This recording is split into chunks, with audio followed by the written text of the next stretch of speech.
Salut, moi je m'appelle Lydia et maintenant j'essaie de lire la Bible entière, chapitre par chapitre, jour par jour, jusqu'au fin. Aujourd'hui je vais me concentrer sur 1 Pierre chapitre 4, dans la version PDV. Alors, 1 Pierre 4. La vie nouvelle des croyants. Le Christ a souffert dans son corps. Alors, vous aussi, soyez sûrs d'une chose. Le chrétien qui souffre dans son corps a laissé le péché. Pour vous, cette pensée doit être une arme de combat. Pendant le temps qui vous reste à vivre sur la terre, ne suivez pas les mauvais désirs humains, mais suivez la volonté de Dieu. Oui, autrefois, vous avez trop souvent voulu faire comme ceux qui ne connaissent pas Dieu. Vous vous conduisiez n'importe comment. Vous étiez jaloux, ivrognes. Vous mangiez trop, vous buviez trop, vous adoriez les faux dieux, ce qui est une chose horrible. Horrible. Maintenant, ces gens-là sont surpris. Vous n'allez plus avec eux. Vous ne participez plus à leur vie qui déborde d'actions honteuses. Et ils vous insultent. Mais ils rendront compte de leur acte à Dieu, qui est prêt à juger les vivants et les morts. C'est pour cela que la bonne nouvelle a été annoncée même aux morts. Ils ont été jugés selon ce qu'ils ont fait, comme tous les humains. Mais maintenant, grâce à l'Esprit Saint, ils peuvent vivre selon Dieu. La vie dans la communauté. C'est bientôt la fin du monde. Alors, soyez des sages et restez sobres pour pouvoir prier. Avant tout, aimez-vous de tout votre cœur, parce que la mort efface beaucoup de péchés. Recevez-vous les uns les autres dans vos maisons sans vous plaindre.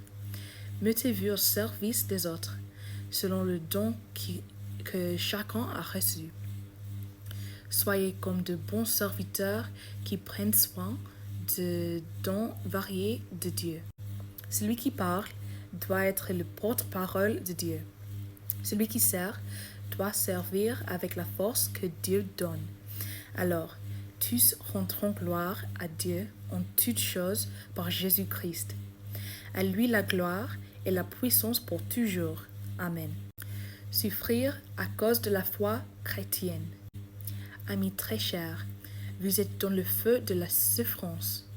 Ne soyez pas surpris. Ce n'est pas étonnant. Ce feu va montrer ce que vous valez. Si vraiment vous participez aux souffrances du Christ, soyez joyeuses. Alors, quand vous verrez sa gloire, vous serez également heureux et plein de joie. Si on vous insulte parce que vous êtes disciples du Christ, quel bonheur pour vous. L'Esprit de Dieu, l'Esprit glorieux est sur vous. Parmi vous, si quelqu'un souffre, il ne faut pas que cela lui arrive parce qu'il a tué, parce qu'il a volé, parce qu'il a fait le mal, ou parce qu'il a semé le désordre. Mais s'il souffre parce qu'il est chrétien, il ne doit pas avoir honte. Il doit plutôt remercier Dieu de pouvoir porter le nom du Christ. Oui, c'est le début du jugement, et il commence par la famille de Dieu. S'il commence par nous, qu'est-ce qui va arriver à la fin à ceux qui ne veulent pas croire à la bonne nouvelle de Dieu? Les livres saints disent, c'est déjà difficile pour des gens qui font le bien d'être sauvés. Alors, les gens mauvais et les pécheurs, qu'est-ce qu'ils vont devenir? Ainsi, ceux qui souffrent en faisant ce que Dieu veut doivent se confier à leur Créateur, qui est fidèle, et continuer à faire le bien. À faire le bien. Ok, d'accord.